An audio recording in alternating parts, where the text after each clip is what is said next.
오늘은 창세기 40장 1절에서 15절을 보도록 하겠습니다. 술 맡은 관원장의 꿈. 요셉은 형들에 의해 애굽으로 팔려 바로의 신하 친위 대장 보디발의 집에서 노예로 살게 되는데, 보디발의 아내가 동침을 요구하자 요셉은 그 여인의 손에 자신의 옷을 버려두고 도망하게 됩니다. 친위 대장 보디발은 율법을 집행하는 자요, 그의 아내는 율법을 지켜 의롭다 여김을 받으려는 자로 복음을 알지 못해 사형 선고를 받고 감방에서 사형 집행 날짜만 기다리고 있는 저와 여러분을 상징한다고 말씀드렸습니다. 물론 1차적으로는 다른 복음을 전하는 유대인의 모습을 그리고 있는 것이며, 2차적으로는 교회인 저와 여러분의 모습을 그리고 있는 것입니다. 이렇게 감방에 갇혀 있는 자들을 구원해 주시기 위하여 예수님이 감방에 들어오시는 모습을 요셉이 감옥에 갇히는 말씀을 통하여 말씀해 주고 있는 것입니다. 그래서 감방에 갇혀 있는 자들 중에서 어떤 사람이 구원을 받고 어떤 사람이 심판을 받게 되는지 말씀해 주고 있습니다. 요셉이 갇힌 감방은 저와 여러분이 신앙생활을 하고 있는 교회를 상징하는데, 본문 1절을 보도록 하겠습니다. 창세기 40장 1절. 요셉이 관원장의 꿈을 해석하다. 그 후에 애굽왕에 술 맡은 자와 떡 굽는 자가 그들의 주인 애굽왕에게 범죄한지라. 술 맡은 자와 떡 굽는 자가 왕에게 죄를 범하여 감옥에 갇혔다는 것입니다. 술과 떡은 예수님의 살과 피를 상징하는 것으로 복음의 말씀을 말합니다. 술 맡은 자와 떡 굽는 자는 예수님의 살과 피인 복음의 말씀을 먹고 하나님 나라를 기업으로 받으려는 저와 여러분을 말하는 것으로 신앙생활을 하고 있는 교회를 말합니다. 그런데 그들이, 곧 교회가 그들의 주인 애굽 왕에게, 곧 하나님께 범죄했다는 것은 진리의 말씀을 먹지 못하고 다른 복음으로 하나님을 섬기고 있었다는 뜻입니다. 말라기 1장 6절에서 10절을 보면 이 말씀을 쉽게 이해하실 수가 있습니다. 말라기 1장 6절. 제사장과 백성들의 죄. 내 이름을 멸시하는 제사장들아, 나 만군의 여호와가 너희에게 이르기를, 아들은 그 아버지를, 종은 그 주인을 존경하나니 내가 아버지일진데 나를 공경함이 어디 있느냐? 내가 주인일진데 나를 두려워함이 어디 있느냐? 하나 너희는 이르기를, 우리가 어떻게 주의 이름을 멸시하였나이까 하는도다. 이스라엘 백성들은 율법의 말씀대로 행하며 여호와 하나님을 섬겼지만, 하나님은 나를 멸시하고 있다고 말씀하시는 것으로 율법으로 죄인임을 깨닫고 자신들의 죄를 대속해 주기 위하여 오시리라 약속하신 메시아를 소망하며 살아야 하는데, 제단에 드리는 제물을 예수님의 십자가로 생각하고 드려야 하는데, 율법만 지키면 하나님 백성이 되는 줄 알고 있었던 것으로, 죄를 범하면 그 죄에 합당한 제물을 제단에 드리면 되는 줄 알고 있었던 것입니다. 이렇게 제단에 드리는 제물이 십자가인 줄 모르고 드리고 있는 자들에게 이어지는 7절에 이렇게 말씀하십니다.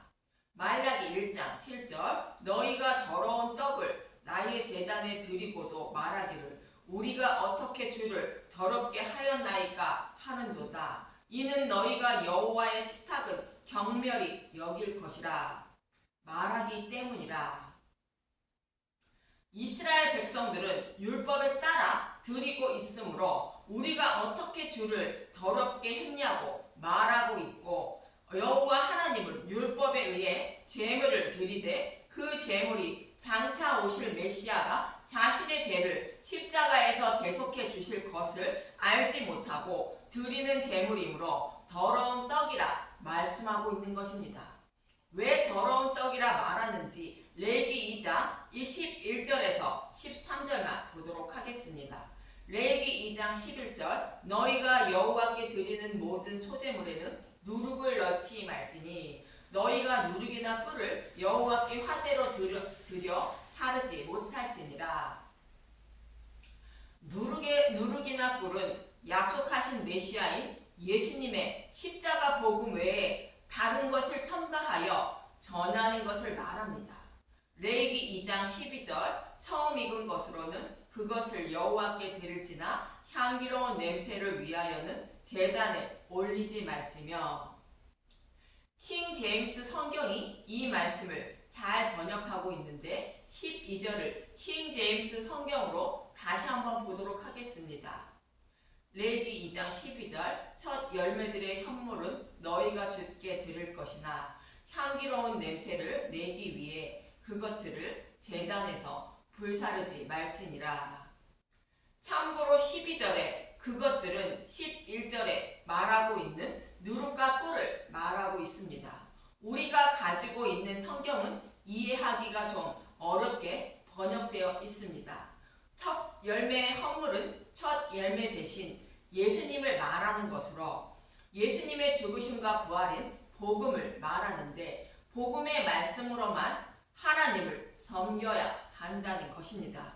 그런데 누룩과 꿀을 넣어 드리지 말라는 것으로 오직 예수님의 죽으심과 부활인 복음의 말씀만 믿고 드리는 예배만 여호와 하나님을 받으신다는 뜻입니다. 그리고 이어지는 13절을 보면 레위기 2장 13절 내 모든 소제물에 소금을 치라. 내 하나님의 언약의 소금을 내 소제에 빼지 못할지니 내 모든 예물에 소금을 드릴지니라. 언약의 소금은 영원히 변하지 않는 메시아 언약인 복음의 말씀을 말하는 것으로 약속하신 메시아를 보내주셔서 복음으로 구원해 주신다는 약속의 말씀을 잊지 말고 메시아 오심을 소망하며 살아야 한다는 뜻입니다. 이처럼 여호와 하나님은 죄를 범하면 메시아 언약의 말씀인 복음을 믿는 마음으로 죄에 합당한 제물을 제단에 드리길 원하셨던 것입니다. 즉 제단에 드리는 제물이 예수님의 십자가임을 알고 드리길 원하셨던 것입니다. 그런데 이스라엘 백성들은 메시아 오심을 소망하지 않고 죄에 합당한 제물만 드리고 있으므로 더러운 떡을 드리고 있다고 책망하고 계시는 것입니다. 이어지는 말라기 1장 8절에서 10절을 보도록 하겠습니다. 말라기 1장 8절 만군의 여호와가 이르노라 너희가 눈먼 희생 제물을 바치는 것이 어찌 악하지 아니하며 저는 것 병든 것을 드리는 것이 어찌 악하지 아니하냐. 이제 그것을 너희 총독에게 드려보라. 그가 너를 기뻐하겠으며 너를 받아주겠느냐. 만군의 여호와가 이르노라 너희는 나 하나님께 은혜를 구하면서 우리를 불쌍히 여기소서 하여 보라. 너희가 이같이 행하였으니 내가 너희 중 하나 드린들 받겠느냐. 만군의 여호와가 이르노라 너희가 내 제단 위에 헛되이 불사르지 못하게 하기 위하여 너희 중에 성전문을 닫을 자가 있었으면 좋겠도다. 내가 너희를 기뻐하지 아니하며 너희가 손으로 드리는 것을 받지도 아니하리라. 여호와께 병든 것, 저는 것을 드렸다는 것은 눈으로 보기에 병들고 저는 것을 드렸다는 뜻이 아닙니다. 피조물인 모든 재물은 여호와의 눈으로 보시기에 흠이 있는 것으로 병들고 저는 것입니다. 흠이 없으신 분은 오직 하나님 한 분뿐이므로 예수님을 드려야 한다는 뜻인데 그렇지 못했다는 것입니다. 그래서 여호와 하나님은 노하여 성전문을 닫았으면 좋겠다고 말씀하시고 말라기를 끝으로 예수님이 오시기까지 약 400년간 아무런 말씀이 없으신 암흑기를 지내게 하십니다. 말라기의 말씀처럼 두 관원장이 주인 애굽왕에게 범죄했다는 것은 교회가 하나님께 범죄하였다는 것으로 다른 복음으로 하나님을 섬겨 감방에 갇히게 되었다는 뜻입니다. 이어지는 본문 2절에서 4절을 보도록 하겠습니다. 창세기 40장 2절 바로가 그 두 관원장 곧 술 맡은 관원장과 떡 굽는 관원장에게 노하여 그들을 친위대 장의 집 안에 있는 옥에 가두니 곧 요셉이 갇힌 곳이라. 친위대장이 요셉에게 그들을 수종 들게 하매 요셉이 그들을 섬겼더라. 그들이 갇힌 지 여러 날이라. 결국 술 맡은 관원장과 떡 굽는 관원장이 요셉이 있는 감옥에 갇히게 됩니다. 서두에서 말씀드린 것처럼 술 맡은 관원장과 떡 굽는 관원장은 천국을 소망하며 예수님의 살갑이인 복음의 말씀을 먹고 있는 저와 여러분이 신앙생활을 하고 있는 모습을 말하며 감옥에 갇혀 있는 모습을 말합니다. 두 관원장이 요셉이 있는 감옥에 갇혔다는 것은 감옥에 있는 교회에게 예수님이 찾아오셨다는 뜻입니다. 그래서 예수님은 어떤 사람이 감옥에서 나가 하나님 백성이 되고 또 심판을 받게 되는지 교회에게 가르쳐주고 있는 것입니다. 그럼 오늘은 술 맡은 관원장의 꿈 이야기만 보겠습니다. 본문 8절에서 11절을 보도록 하겠습니다. 창세기 40장 8절 그들이 그에게 이르되 우리가 꿈을 꾸었으나 이를 해석할 자가 없도다. 요셉이 그에게 이르되 해석은 하나님께 있지 아니하나이까 청하건대 내게 이르소서. 해석은 하나님께 있다는 것은 어떻게 구원받게 되는지를 아시는 분은 하나님 한 분뿐이라는 것입니다.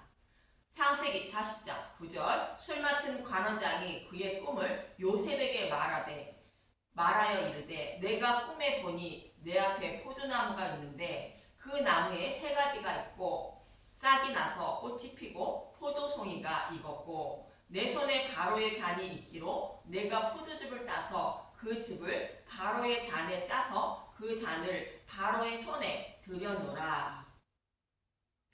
술 맡은 관원장이 곧 교회인 나 자신이 꿈에 보니 포도가 있다는 것입니다. 포도나무는 예수님이 자신의 백성의 모든 죄를 지고 하나님의 진노의 심판을 받으시고 부활하신 십자가를 상징합니다. 그리고 포도나무에 있는 가지에서 싹이 나서 꽃이 피었다고 말하는데 가지에 싹이 날 때 포도송이 모양으로 꽃이 함께 피는데 그 송이가 아주 작은 아기 포도송이 모양으로 꽃이 피게 됩니다. 그래서 이 가지가 포도 열매가 맺을 가지인지 아닌지를 싹이 날 때부터 이미 알게 됩니다. 포도 모양의 꽃이 포도송이가 되는 것입니다. 그리고 꽃이 핀 포도송이가 자라고 익어 그것으로 즙을 짜서 곧 믿음을 바로의 손에 곧 하나님께 드렸다는 것입니다. 이 모습을 요한복음 15장 1절에서 5절은 이렇게 말씀하십니다. 요한복음 15장 1절 나는 포도나무여 너희는 가지라. 나는 참 포도나무여 내 아버지는 농부라.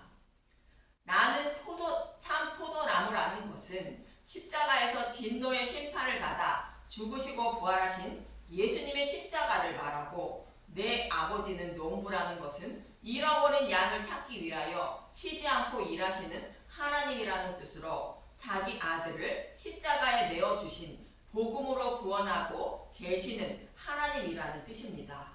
이렇게 일을 하시고 계신 하나님을 포도 농장을 가지고 있는 농부로 비유하여 말씀하고 있는 것입니다.